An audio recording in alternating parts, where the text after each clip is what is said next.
Hello aspirants, இந்த வீடியோவில் நம்ம தமிழ் 6ஆம் வகுப்பில் முதலாம் பருவம் அதில் செய்யுள் பகுதி பார்க்க போகிறோம். இயல் 1. இந்த டாபிக் என்னன்னு பார்த்தீங்கன்னா இன்பத்தமிழ். அதை தான் பார்க்க போகிறோம்.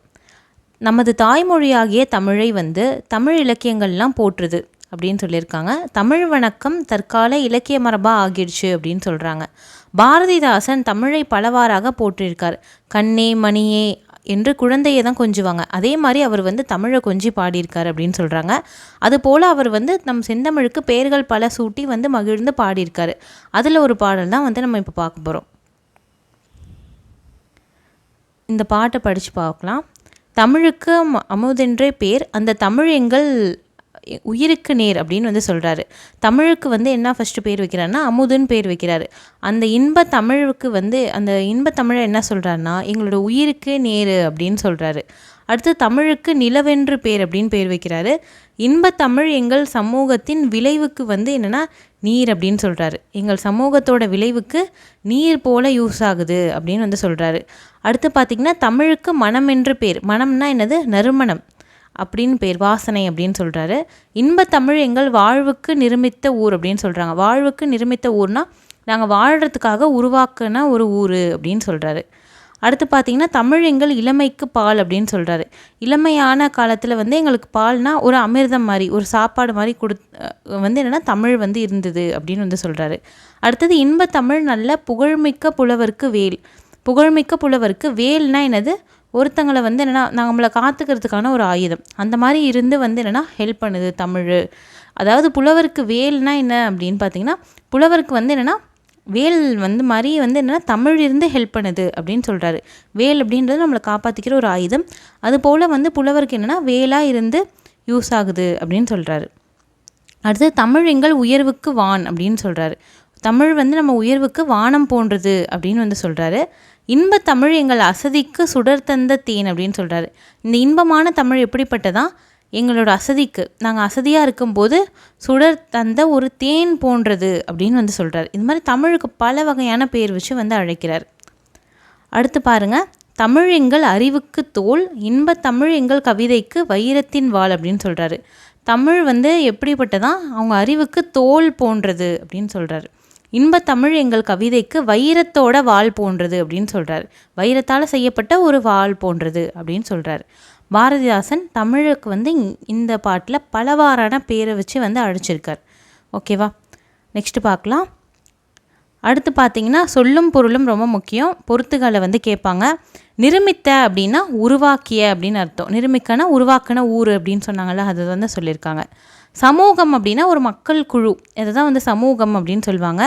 விளைவு அப்படின்னா என்னென்ன? வளர்ச்சி. விளைவுக்கு நீர்னு சொன்னாங்கள்ல, வளர்ச்சிக்காக கொடுக்கப்படுற நீர் போன்றது தமிழ் அப்படின்னு சொல்கிறாரு. அடுத்து பார்த்திங்கன்னா அசதினா சோர்வுன்னு அர்த்தம். சோர்வாக இருக்கிறது அப்படின்னு அர்த்தம். ஓகேவா? நெக்ஸ்ட்டு பார்க்கலாம். இந்த பாடலின் பொருளில் எது எதெல்லாம் முக்கியம் அப்படின்னா அவர் எதை கம்பேர் பண்ணிடுறாரு அப்படின்றது முக்கியம். தமிழுக்கு அமுதென்று பேர்னு சொல்லிட்டாரு. அடுத்தது இன்பம் தரும் அந்த தமிழ் எங்கள் உயிருக்கு நேர் அப்படின்னு சொன்னார். அடுத்து பார்த்திங்கன்னா தமிழுக்கு நிலவு என்று பேர் அப்படின்னு சொன்னார். அடுத்தது இன்பத்தமிழ் எங்கள் சமூக வளர்ச்சிக்கு அடிப்படையான நீர். சமூக வளர்ச்சிக்கு என்னது? நீர் போன்றது. இது முக்கியம். இதெல்லாம் பொறுத்துகளை கேட்குறதுக்கு வாய்ப்பு இருக்குது. தமிழுக்கு மனம் என்று பேர்னு சொன்னார். அது எங்கள் வாழ்விற்காக உருவாக்கப்பட்ட ஊர். இதையும் சொன்னார். நம்ம பாட்டிலே பார்த்தோம். அடுத்தது தமிழ் எங்கள் இளமைக்கு காரணமான பால் போன்றது அப்படின்னு சொன்னார். இளமைக்கு பால், இதுவும் முக்கியம். அடுத்து நல்ல புகழ்மிகுந்த புலவர்களுக்கு கூர்மையான வேல் போன்ற கருவி அப்படின்னு சொன்னார். புலவருக்கு என்னென்னா வேல் போல் யூஸ் ஆகுது அப்படின்னு சொன்னார். தமிழ் எங்கள் உயர்வுக்கு எல்லையாகிய வானம் போன்றது. எங்களோட உயர்வுக்கு எப்படிப்பட்டது தமிழ்னா? எல்லை என்னென்னா வானம் தான், அப்படிப்பட்டது தான் எங்கள் தமிழ் அப்படின்னு சொன்னார். இன்பத்தமிழ் எங்கள் சோர்வை நீக்கி ஒளிரச் செய்யும் தேன் போன்றது அப்படின்னு சொல்கிறார். தேன் போன்றதான் தமிழ் அப்படின்னு சொல்கிறார். ஓகேவா? சோர்வை நீக்கி நம்மளுக்கு என்னென்னா களைப்பெல்லாம் போக்குறதுக்கான தேன் போன்றது அப்படின்னு சொல்கிறார். ஓகேவா? அடுத்து பாருங்கள், தமிழ் எங்கள் அறிவுக்கு துணை கொடுக்கும் தோல் போன்றது அப்படின்னு சொல்கிறாரு. அறிவுக்கு என்னென்னா எங்களோட அறிவுக்கு தமிழ் என்னென்னா துணை கொடுக்குற தோல் போன்றது அப்படின்னு சொல்கிறாரு. தமிழ் எங்கள் கவிதைக்கு எப்படிப்பட்டது அப்படின்னா வைரம் போன்ற உறுதிமிக்க வாள் அப்படின்னு சொல்கிறாரு. எங்கள் கவிதைக்கு எப்படிப்பட்ட சப்போர்ட்டாக தமிழ் இருக்குது அப்படின்னா வைரம் போன்ற உறுதிமிக்க, வைரம் ரொம்ப உறுதியாக இருக்கும்ல, அந்த மாதிரி வந்து தமிழ் வந்து எங்களுக்கு சப்போர்ட் பண்ணுது அப்படின்னு வந்து சொல்கிறாரு. நாங்கள் எழுதுகிற ஒரு கவிதைக்கு சப்போர்ட் பண்ணுறது என்ன அப்படின்னு பார்த்தீங்கன்னா தமிழ் மொழி தான் ஒரு வைரம் மாதிரி உறுதிமிக்கதாக இருந்து சப்போர்ட் பண்ணுது அப்படின்னு சொல்கிறாரு. ஓகேவா? இப்போ நூல்வெளி பார்க்கலாம். கவிஞரோட குறிப்பு. பாரதிதாசனோட இயற்பெயர் என்ன அப்படின்னு பார்த்தீங்கன்னா சுப்புரத்தினம். ஓகேவா? கனக சுப்புரத்தினம் அப்படின்னு சொல்லுவாங்க. பாரதியாரோட கவிதைகள் மீது கொண்ட பற்றின் காரணமாக அவர் பேர் என்ன பண்ணுறார் அப்படின்னா பாரதிதாசன் அப்படின்னு மாற்றி வச்சுக்கிட்டார் அப்படின்னு சொல்கிறாங்க. தம் கவிதைகளில் என்னென்னலாம் பற்றி எழுதியிருக்காருன்னா பெண் கல்வி, பெண்களுக்கு கல்வி தரணும், அதை பற்றி எழுதியிருக்காரு. கைம்பெண் மறுமணம் அப்படின்னா இப்போ கணவன் இறந்துட்டு அவங்கள வந்து விடோ அப்படின்லாம் சொல்லி விதவைலாம் சொல்கிறாங்களே, அந்த மாதிரிலாம் இருக்கக்கூடாது, அவங்களுக்கு மறுமணம் செஞ்சு வைக்கணும், அதுக்கு வந்து என்னென்னா முழு வந்து அனுமதி இருக்கணும் அப்படின்லாம் வந்து சொல்லி போராடி அதுக்கு ரிலேட்டடாக இருக்கிற பாடல்கள்லாம் எழுதி வைக்கிறார். பொது உடைமை அப்படின்னா எல்லாருக்குமே என்ன எல்லாமே கிடைக்கணும், அதான் பொது உடைமை அப்படின்னு சொல்லுவாங்க. பகுத்தறிவு, இது மாதிரி புரட்சிகரமான கருத்துக்கள்லாம் பற்றி எழுதியிருக்கார் இவர். ஓகேவா? அதனால் இவர் புரட்சி கவிஞர் அப்படின்னு சொல்லுவாங்க. முதலான புரட்சிகரமான கருத்துக்களை பாடுபொருளாக பாடியிருக்காரு. எனவே இவர் என்ன சொல்கிறாங்க அப்படின்னா புரட்சி கவி அப்படின்னு போட்டுடுறாங்க அப்படின்னு சொல்கிறாங்க. இன்னொரு பேர் இவருக்கு என்ன சிறப்பு பேர்னு பார்த்தீங்கன்னா பாவேந்தர் அப்படின்னு போட்டுடுறாங்க. பா அப்படின்னா என்னது பாடல், வேந்தர்னா மன்னர் அப்படின்னு வந்து அர்த்தம். பாடல்கள் வந்து எழுதுறதுல இவர் என்னவா மன்னர் மாதிரி இருக்காராம், அதனால பாவேந்தர் அப்படின்னு இவருக்கு பேர் வச்சுருக்காங்க. இந்த பாடல் வந்து பாரதிதாசன் கவிதைகள் அப்படின்ற நூலில் தமிழ் அப்படின்ற தலைப்பின் கீழே வந்து தொகுத்துருக்காங்க. ஓகேவா? பாரதிதாசன் கவிதைகள் அப்படின்னு ஒரு தொகுப்பு இருக்குது, அதில் தமிழ் அப்படின்ற தலைப்பின் கீழே இந்த பாட்டு வந்து இடம்பெற்றிருக்கு. ஓகேவா? ஓகே, இந்த இயலில் வந்து இன்னொரு செய்யுள் இருக்குது. நெக்ஸ்ட்டு வந்து அதையும் நம்ம பார்க்கலாம். இந்த இயலில் அடுத்த செய்யுள் பேர் பார்த்திங்கன்னா தமிழ் கும்மி அப்படின்னு சொல்லியிருக்காங்க. கூட்டமாக கூடி கும்மி அடித்து பாடி ஆடுவது வந்து மகிழ்ச்சியான ஒரு அனுபவம் தான். கும்மி அடித்து வந்து பாடி விளையாடுறது. கும்மியில் தமிழை போற்று பாடி ஆடுவது பெரிய மகிழ்ச்சி தருவது அப்படின்னு வந்து சொல்கிறாங்க. வாருங்கள், தமிழின் பெருமையை வாயார பேசலாம், காதார கேட்கலாம், இசையோடு பாடலாம், கும்மி கொட்டி ஆடலாம் அப்படின்னு நுழையும் முன்னில் சொல்லியிருக்காங்க. இப்போ நம்ம பாட்டுக்கு போகலாம். பாட்டில் என்ன சொல்லியிருக்காங்கன்னு பாருங்கள். கொட்டுங்கடி கும்மி கொட்டுங்கடி, இளங்கோதையரே கும்மி கொட்டுங்கடி, நிலம் 8 திசையிலும் செந்தமிழின் புகழ் எட்டிடவே கும்மி கொட்டுங்கடி.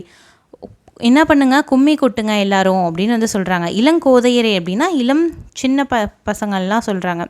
கும்மி கொட்டுங்க அப்படின்னு சொல்கிறாங்க. நிலம் 8 திசையிலும் செந்தமிழின் புகழ் எட்டிடவே கும்மி கொட்டுங்கடி. 8 திசைனா என்னது? வடக்கு, தெற்கு, தென்மேற்கு, இது மாதிரி 8 திசை இருக்குல்ல. 8 திசையிலும் என்ன பண்ணணுமா? செந்தமிழோட புகழ் வந்து பரப்பணுமா. அதுக்காக என்னென்னா கும்மி கொட்டுங்க அப்படின்னு சொல்கிறாங்க. ஊழி பல நூறு கண்டதுவாம். ஊழினா என்னது? காலங்கள். காலங்கள் பல 100 காலம் கண்டதாம் தமிழ் அப்படின்னு சொல்கிறாங்க. அறிவு ஊற்றனும் நூல் பல கொண்டதுவாம்.